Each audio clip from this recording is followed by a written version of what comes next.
Passion, purpose, possibilities. They're all right there. But sometimes we need a little push. And that's where SheSez comes in. Think of it as a master class taught by the world's most interesting women, sharing stories and ideas, because girlfriends help each other.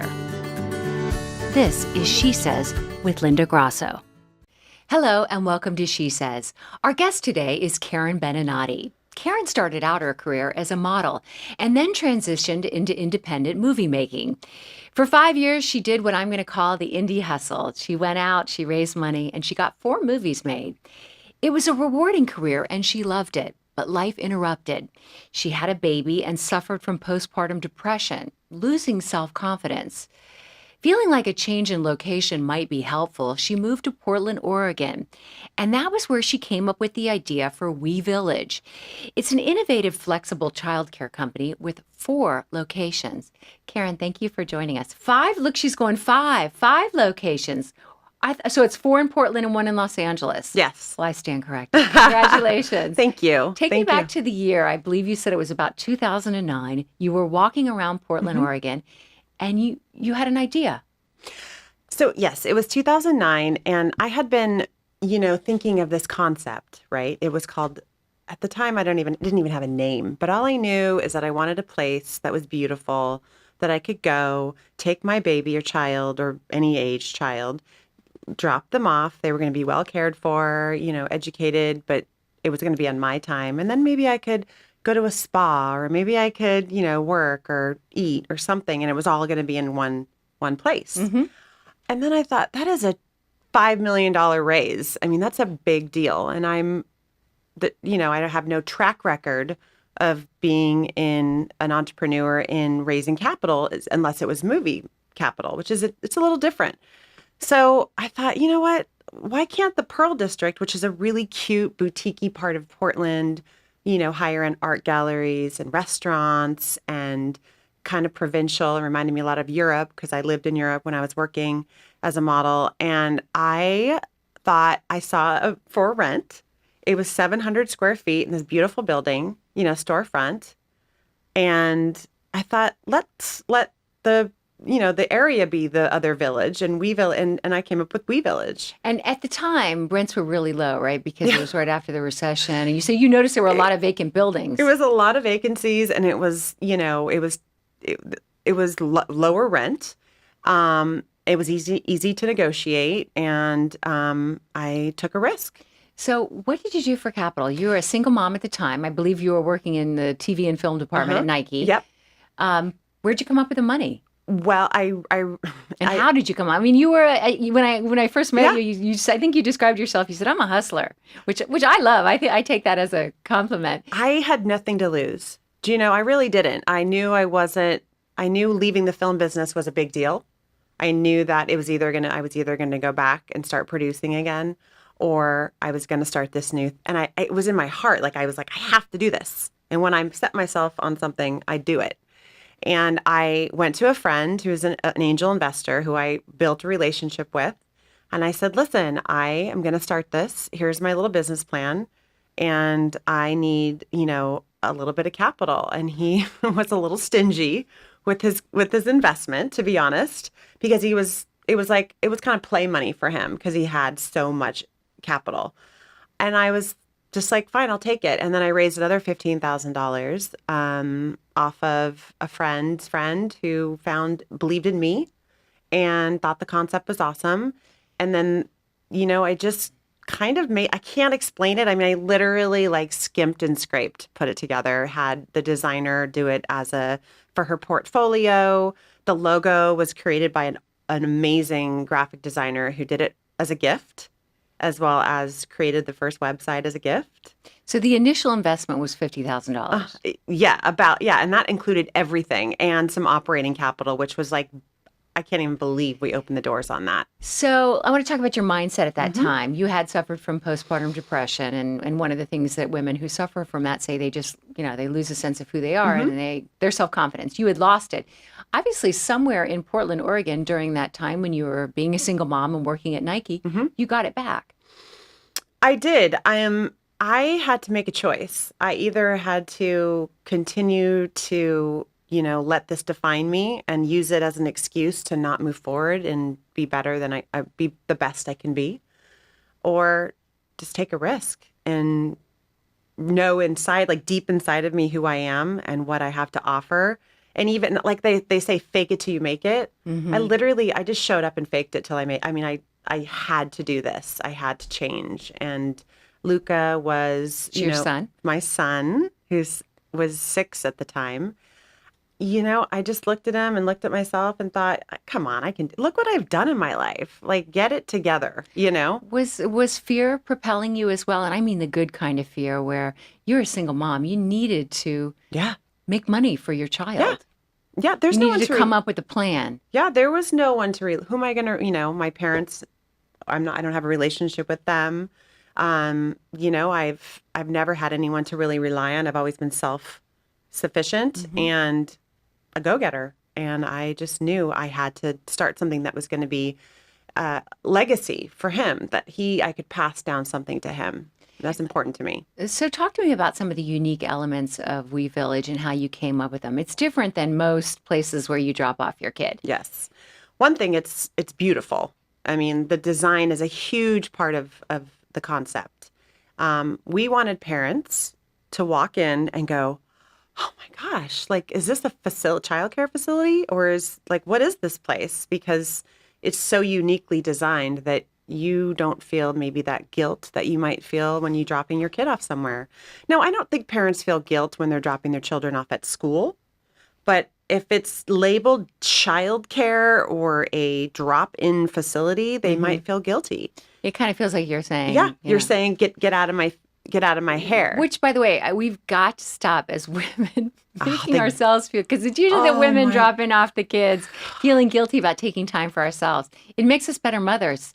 Sometimes you need an afternoon to do stuff or to have stuff, have time to yourself. I cannot explain to you the relief that I see from these moms because they get once they realize what weVillage is for them, and that it's not a place to dump their kids off, and they can actually, they don't even look like, they're like, see you later, Karen, see you, to our team, because we have an amazing team of caregivers that are like professional, awesome, really care about the well-being of your child and care about you to make sure that you understand, and that's what we say, we got this. Go get a massage, or go write that book. Yeah, or go grocery shopping, or whatever you need to do without the kids screaming in the cart. And don't feel guilty. And, the people that walk in and they're not ready, and I just kind of pat them on the back and say, when you are ready, come back. We're here. And some of them will never come back because they're just never going to there's such this thing lately with this helicopter parenting and this guilt. Oh. They can't leave their child. Listen, I see it all the time. I mean, and how many times do you go to an adult cocktail party, and there are kids there? Yeah. And look, not everyone can afford a babysitter. I get that, Or but a lot of times there are situations where they can, and they just feel like they can't be without their kid. Their children are coming in, and they're 2.5, 3 years old, and they say, I've never left them with anyone. And the child is terrified to be left with us because they've never been away from their mom. And, it's shocking to me that they wouldn't give their child that. They need to give their child that gift of being with other people. It's so healthy for them. Now, you take children as young as 6 weeks. We do. And then what's the upper level of the age? This California licensing lets us take them till 14. Wow. Yeah. And those activities are more like after school activities. I saw, there's little study alcoves and that kind of thing. We do a ton of things after school for them. So basically they'll come in around 2 or 3.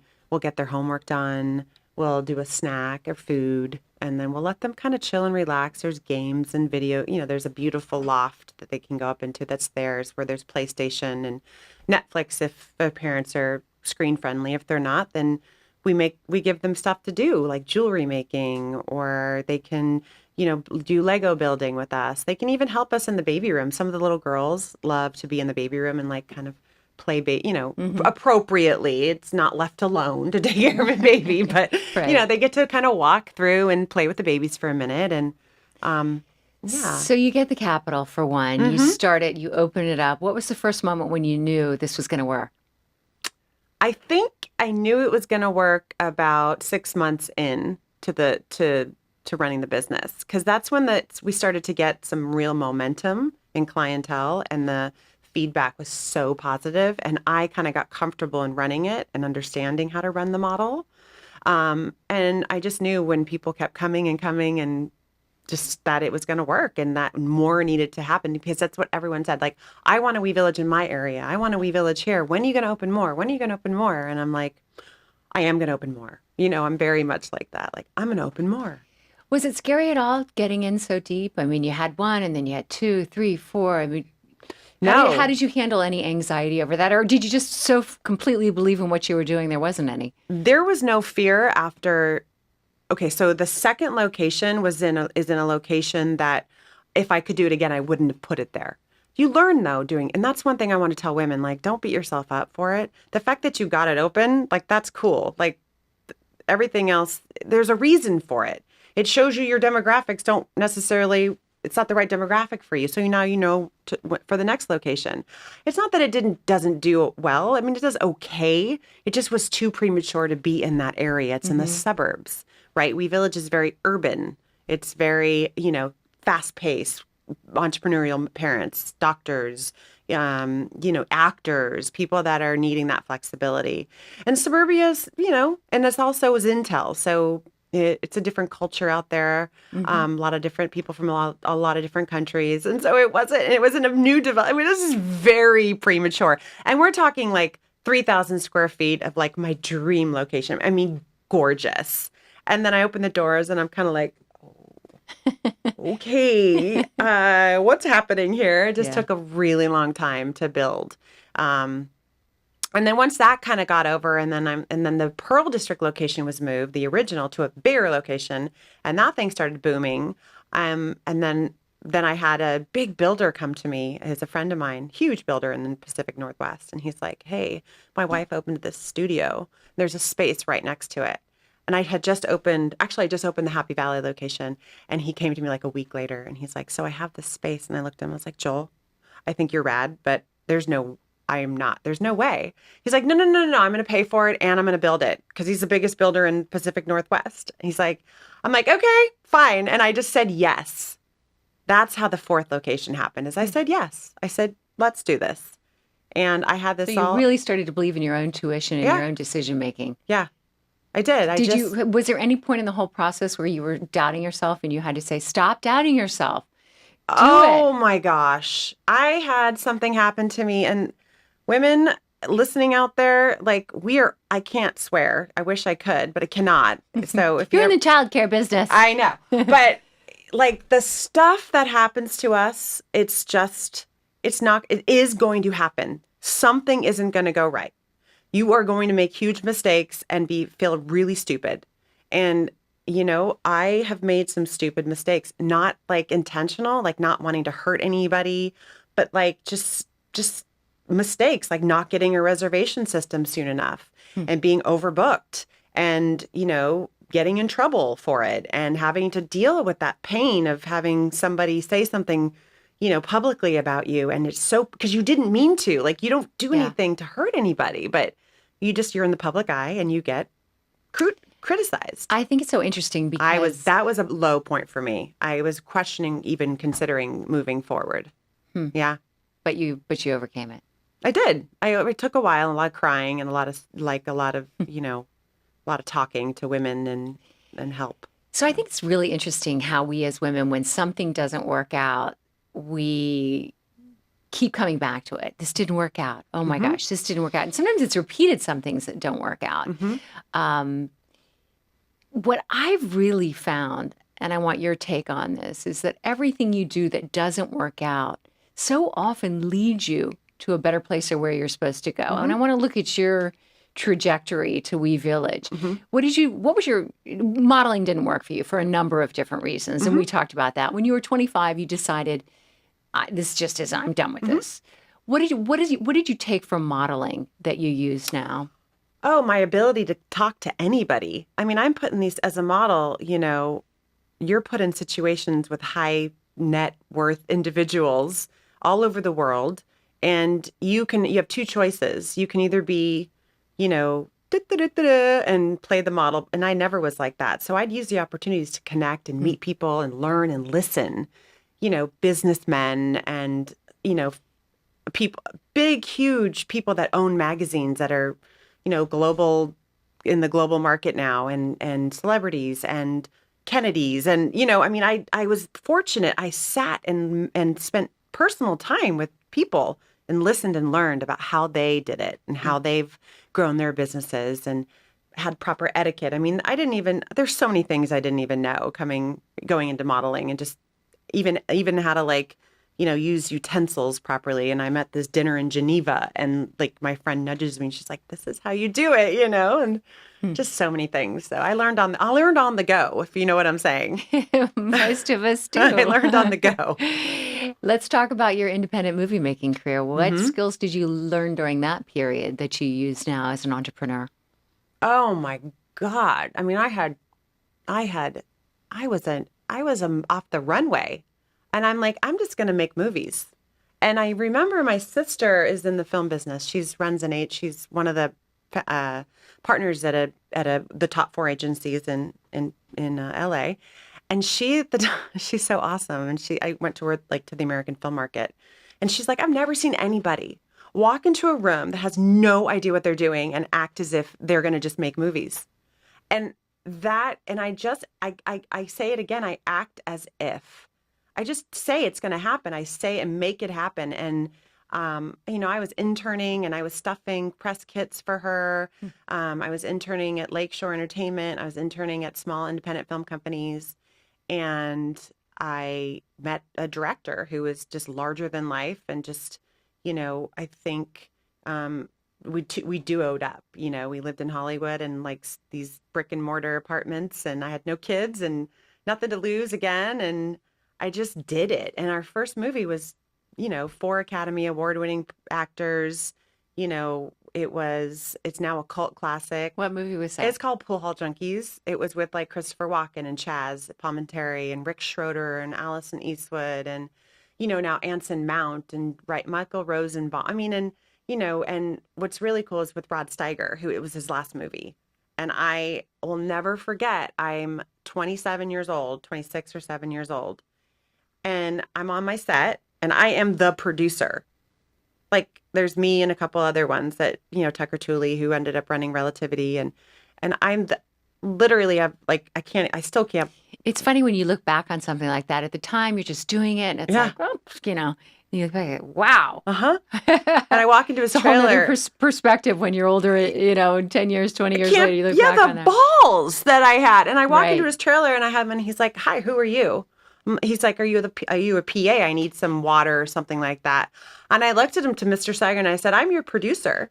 Wow. Like that. And he just goes, and like, he's just, that we developed a relationship from then on. He just could not believe the balls that I had. So kind of the boldness, the balls you took from that movie making career. Yeah. Do you ever have any regrets about leaving independent movie making and that whole business?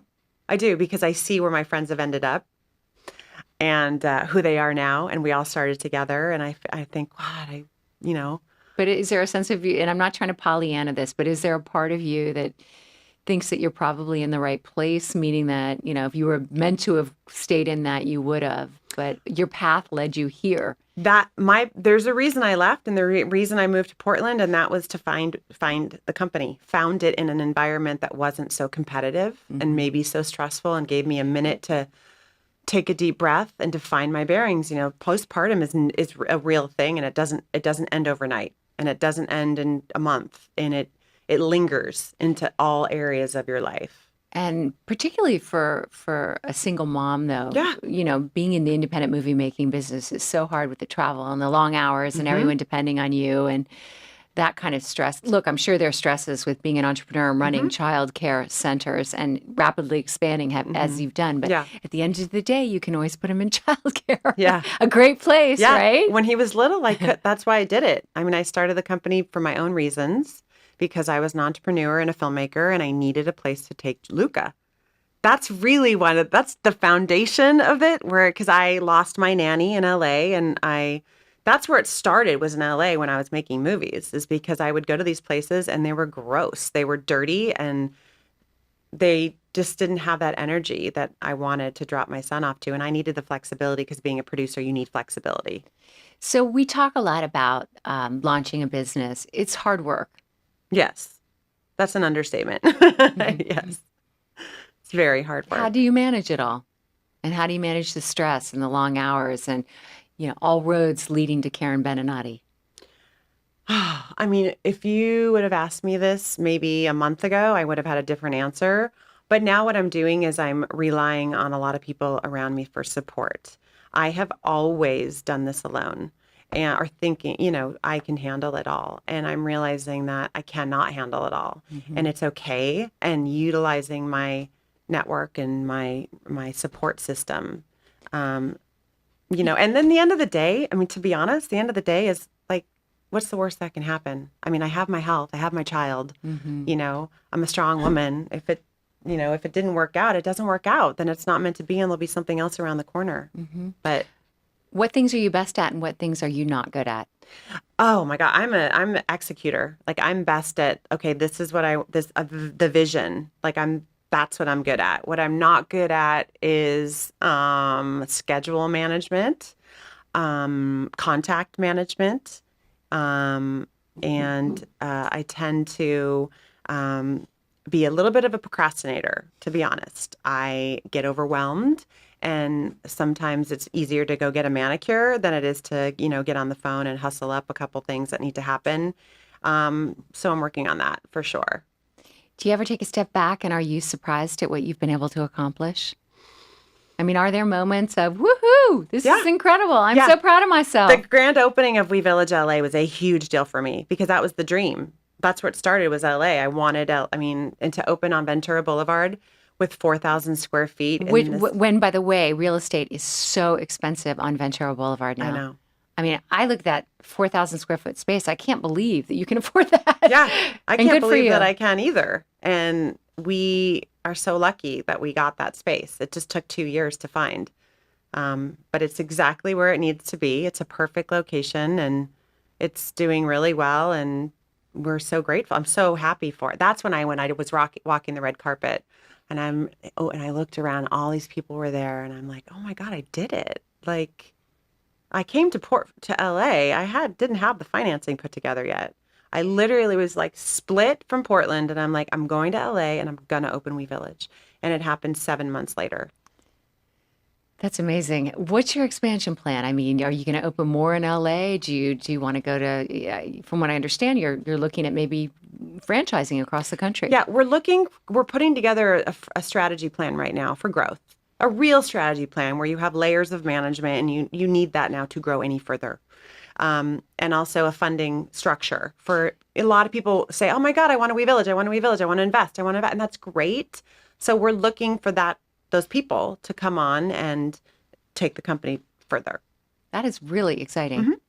What's Luca's take on all this, your son? Luca would love for me to be a stay-at-home mom, I think. Isn't that always the way it is?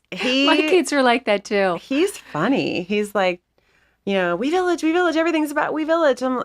And it breaks my heart that he doesn't understand that this is all for him, and I want to leave something for him. I don't want him to struggle. I bet there's a part of him, though, that gets totally what you're doing, and even at that young age, and admires you. I do believe that kids get the big picture, even when they're saying, why can't you be like so-and-so's mom? And, Oh my God, why can't you just stay home? Yeah. And, you didn't go you didn't do grocery shopping this week, and I have no food and I'm hungry. I'm like, are you kidding me? Like, the guilt. I'm like, I get you Uber Eats. Like, my kids always say that when we're loaded. I'm like, be creative. There are 10 things in there. Make something. Whip something up. Like, there's never any food in the fridge. Honestly, Luca. So look, we end each episode of SheSez by talking about takeaways, things women can learn from your story. Let's talk about some of the takeaways from your journey. I think one of them that I got was just say yes. I mean, there were times when you were wavering and you just push yourself in one direction. Yeah, keep moving forward. Whatever that means for you, and don't judge yourself. If keep moving forward means you're going to make 5 phone calls in a month, that's the best you can do it. Don't judge yourself on against what other people are doing ever, because you don't know what's going on in the background with them, or how they're feeling, or what their fear levels are, or what their upbringing is. That people are only capable of doing what they're capable of doing. Don't judge yourself for it. Your journey is your journey. And, just because you see a bunch of badasses out there doesn't mean that, it's not easy. And just don't judge yourself, and don't be so hard on yourself, and use people around you for support. And if they don't support you, find other people that do. Another thing I think is interesting from your story is that you fully admit it. At many points in your journey, you did not have all the answers. No, I barely had the answers. I just kept doing it. I just kept asking and trusting that it was going to be okay. I mean, you just have to kind of trust, and you have to go into it with confidence. Like, I'm going to make this happen, even though like a licensing issue, let's just say, where they're like, you can't do this. And you're like, well, no, I am going to do it. And this is why, because you're wrong. This is our model. This is how it should work. Yeah. And not let the nose keep you stuck. You got to find a way around the nose. Yeah, I want to key in on walking the walk and talking the talk. Yeah. I so many points in various careers I've had, I've just kind of suited up and moved in a direction and walked the walk and talked the talk. Mm-hmm. It's like, if you've got to believe it in your aura, then that's the first step to making someone else believe it. Yeah. Yeah. You have to be your own you have to be your own pitch person, your own sales team. Nobody else is going to believe. If you can't believe it yourself or sell it or act as if you believe it, why would they believe in you? They're going to be like, come back to me when it's just, they want to believe in something. They want to see something in someone else that they might need to see in themselves, which I found is a huge thing too.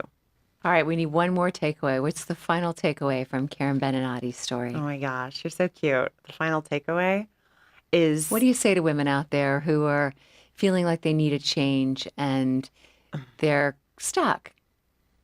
You are so not alone. That is my mantra, is you're not alone. This happens to everybody. It's called life. Being stuck it's what we do, and that's how we grow and evolve. Is we're stuck, then we get unstuck, then we might go back, and then we get unstuck again, and then it's kind of like with toddlers. They're starting to potty train, and then they're peeing everywhere. I mean, it's beyond.